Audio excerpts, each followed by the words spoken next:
Iya, ini salah satu problem bapak-bapak ya mungkin ya.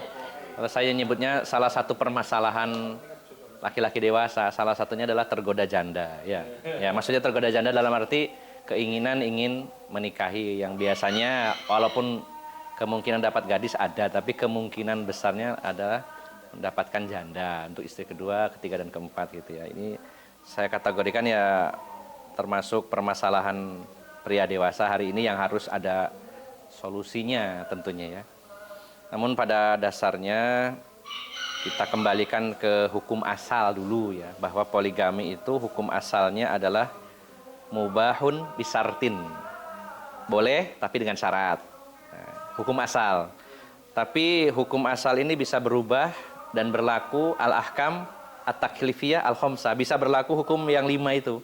Bisa wajib, bisa sunnah, mubah, makruh atau haram. Jadi kalau ada orang yang bilang poligami itu sunnah, ya, tunggu dulu, bisa jadi wajib.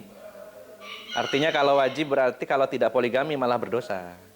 Contohnya orang yang sudah beristri, tapi dia yakin, walaupun sudah beristri, tapi dia yakin akan terjatuh dalam perzinahan, perbuatan-perbuatan dosa dengan wanita lain, maka wajib dia poligami, hukumnya wajib. Nah, ketika kembali ke hukum asal, mubahun bisyartin, yaitu mubah dengan syarat. Syaratnya adalah adil. Dan adil di sini tentu bukan berkaitan dengan masalah perasaan ya. Kalau masalah perasaan, rasa cinta dan lain-lain seperti Rasulullah saja tidak mampu untuk bisa sama. Tapi yang dimaksud adil di sini adalah terutama yang paling utama adalah waktu. Ya. Kalau masalah nafkah berupa uang ya belanja, pasti di sini adilnya adalah berdasarkan kebutuhan masing-masing, bukan karena harus sama ya. Tidak mungkin disebut adil kalau istri pertama anaknya 7, istri kedua nggak punya anak lalu belanjanya sama. Ini malah disamakan, tidak adil ya. Tapi yang paling pokok adalah justru masalah waktu. Adil di waktu ini yang sering jadi pertentangan, yang jadi sering masalah di masyarakat kita. Nah, para ulama berbeda pendapat tentang adil dalam masalah waktu. Yang pertama, pendapat itu menyatakan bahwa adil di sini dalam waktu nginep. Artinya nginepnya harus dibagi. Kalau sehari semalam ya sama-sama satu malam. Kalau 2 malam, 2 malam, 3 malam, 3 malam terserah. Yang penting nginepnya. Dan siangnya laki-laki bisa bebas mau bekerja, mau ngurusin yang lain-lain, tapi nginepnya yang harus adil waktunya, gantian. Ini pendapat yang pertama. Tapi yang lebih roji, yang lebih aman adalah adil 24 jam waktunya. Artinya kalau istri pertama sehari semalam, yang di sini yang kedua juga sehari semalam. Kalau 2 hari 2 malam, di sini 2 hari 2 malam. Dan itu diusahakan sama persis kalau masalah waktu. Nah, biasanya nun sewu ya, kebanyakan pemula yang poligami, yang pemula sering kalinya yang dikalahkan istri kedua, sering kali kejadiannya begitu. Ketika istri pertama mengizinkan pun atau mungkin tidak izin, tahu-tahu sudah dapat istri lagi dan akhirnya istri pertama tidak bisa menggugat juga ya, dalam arti tetap bertahan. Biasanya yang paling sensitif adalah pembagian waktu. Bahasa kasarnya gini, istri pertama bilang, wis gak apa-apa mas sampai dua bojo maneh, tapi waktunya banyakan saya loh ya. Nah, itu yang paling sering dan itu hampir mayoritas seperti itu. Artinya istri kedua sering jadi kalah-kalahan. Jadi saya melihat fenomena poligami antara orang yang sudah ngaji dengan orang awam ada sedikit perbedaan. Kalau di orang awam, mayoritas yang diutamakan istri muda, kebanyakan. Bahkan ada yang menelantarkan istri pertama. Baru nanti kalau sudah setruk, pulang lagi ke istri pertama. Itu yang terjadi kalau di dunia awam ya. Tapi uniknya kalau di dunia orang-orang sudah ngaji, rata-rata takut sama istri pertama. Sehingga akhirnya istri kedua jadi dikalahkan. Termasuk dalam hal waktu. Saya pernah menikahkan seorang bapak dan ini dihadiri istri pertamanya, nikah secara agama begitu ya. Teman kantornya janda, anak 2. Kemudian saya kaget juga istri pertamanya hadir di situ. Bahkan saya waktu datang itu kok ada 2 perempuan, yang satunya ceria, yang satunya murung. Saya kira yang ceria itu istri kedua, ternyata malah istri pertamanya. Dan merelakan suaminya menikahi wanita teman kantornya tadi. Akhirnya saya nikahkan, ada walinya lengkap semua, wali ada, saksi ada, semuanya ada.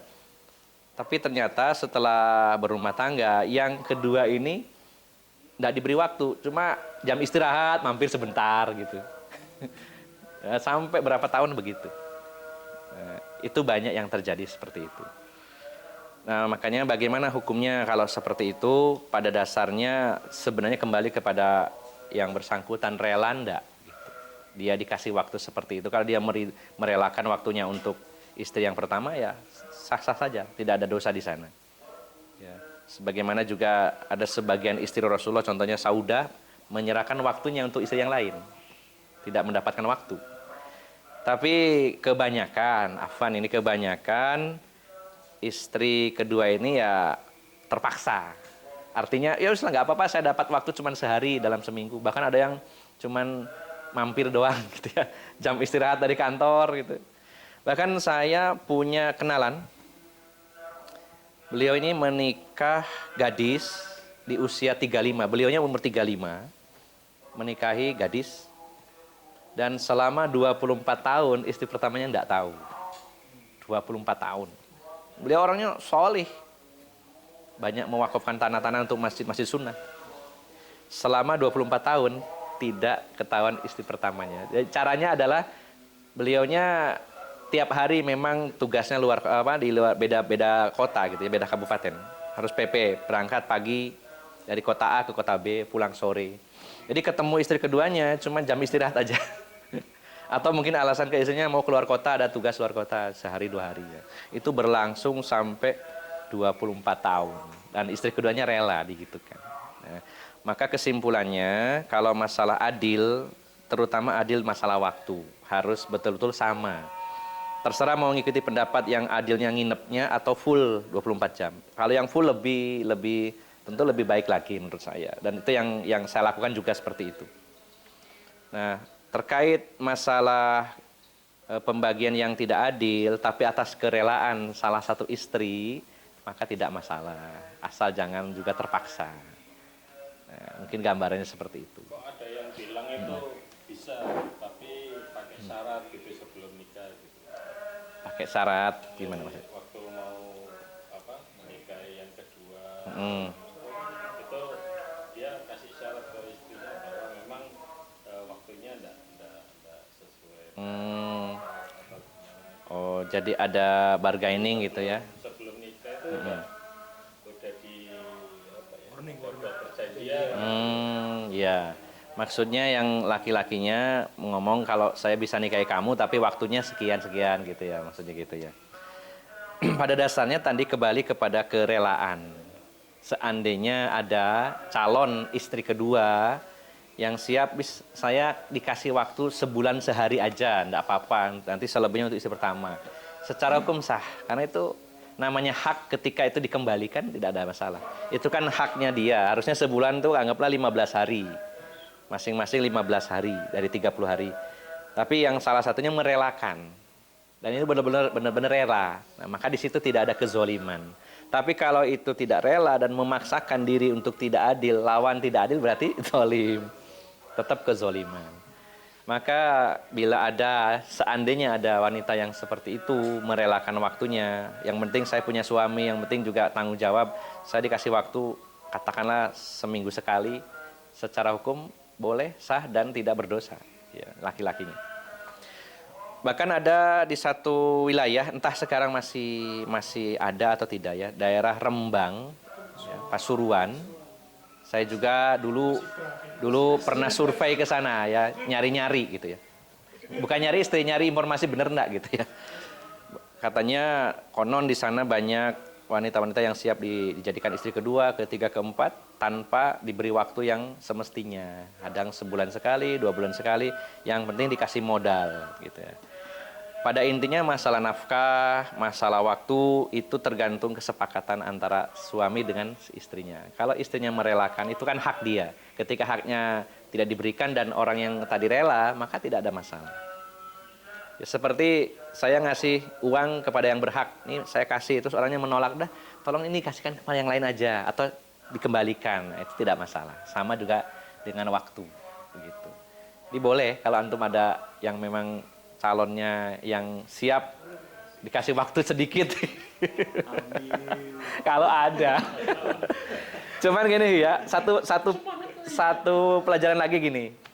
Kebanyakan sebelum dinikahin memang manis. Wah, aku pokoknya Mas dikasih waktu sebulan 2 kali tidak masalah. Tapi kalau sudah jadi, belum tentu sama. Iya, belum tentu namanya wanita. Dan itu memang haknya dia. Nah itu siap enggak itu ya. Setelah jadi nanti ngomong gini, Mas saya kan istri sampean juga haknya sama loh. Tolonglah dibagi waktu yang sama. Nah biasanya begitu. Nggak tahu caranya gimana, apa ada hitam di atas putih di atas materai. Biasanya berubah begitu. Ya poin intinya kalau pesan saya ini bukan menggembosi ya, bukan menggembosi. Kalau belum statusnya pada hal yang wajib, hanya sunnah apalagi di bawahnya itu, ya, maka istri satu kalau memang tidak mengganggu agama kita, itu sudah lebih mudah di dunia, mudah hisabnya dan lain-lain.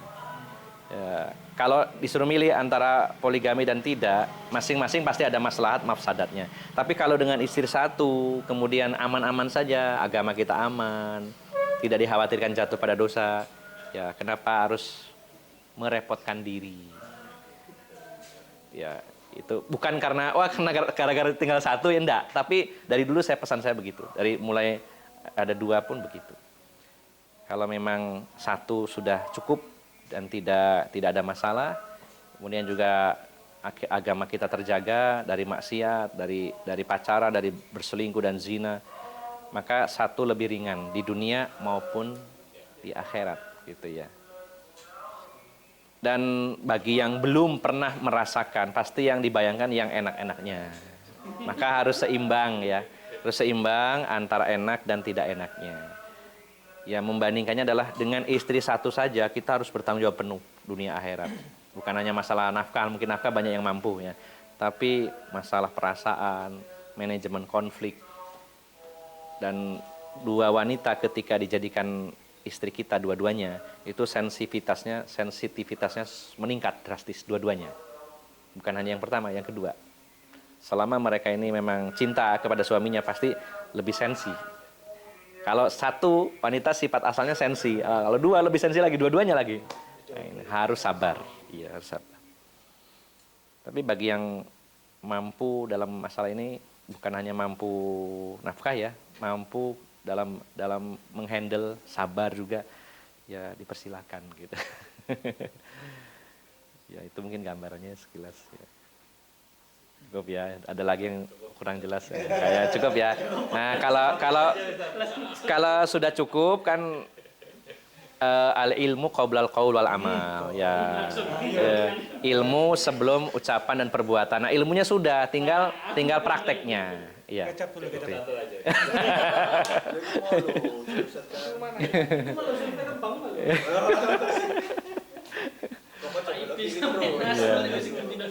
Insya Allah begitu. Pas